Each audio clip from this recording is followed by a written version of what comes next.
আসসালামু আলাইকুম প্রিয় দর্শক, দেখেন এই যে চারের অবস্থা আমাদের। এই চার দিয়ে স্বামী এখন পার হবে। সে ঢাকা থেকে আসলো নাকি?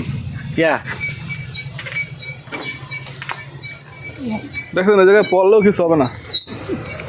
নিচে টগরা সব বাসে পাওয়া যাবে। ওরে বেটা, খেয়াল করে আসেন, খেয়াল করে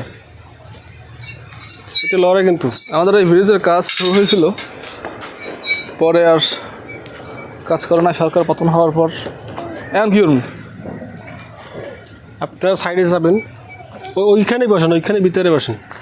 বেটা এখানে কই কই বসলাম। এই হচ্ছে ডিজিটাল বাংলাদেশ। রাস্তা ভাঙ্গে চার দাও।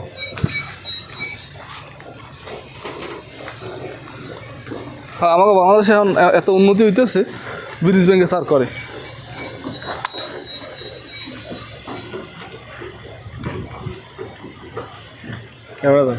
আমাদের এই রাস্তা থেকে আগে অগণিত গাড়ি চলতে, এখন মানুষ চলতেই কষ্ট হয়ে যায়।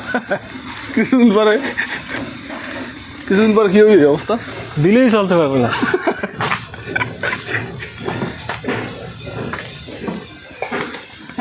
এই যে গাছ।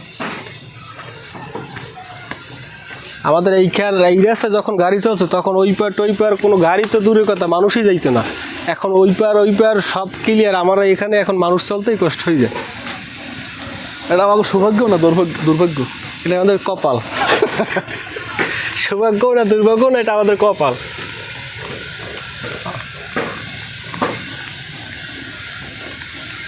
এই গাছগুলো কারণে এই রাস্তাও ঠিক আছে। হ্যাঁ, এই গাছ করে না থাকলে এই কোলাও যেতে, কোলার সাথে মিলিয়ে যেত। সারা ভিডিও ধরেন, সারা ভিডিও আছে অনেক।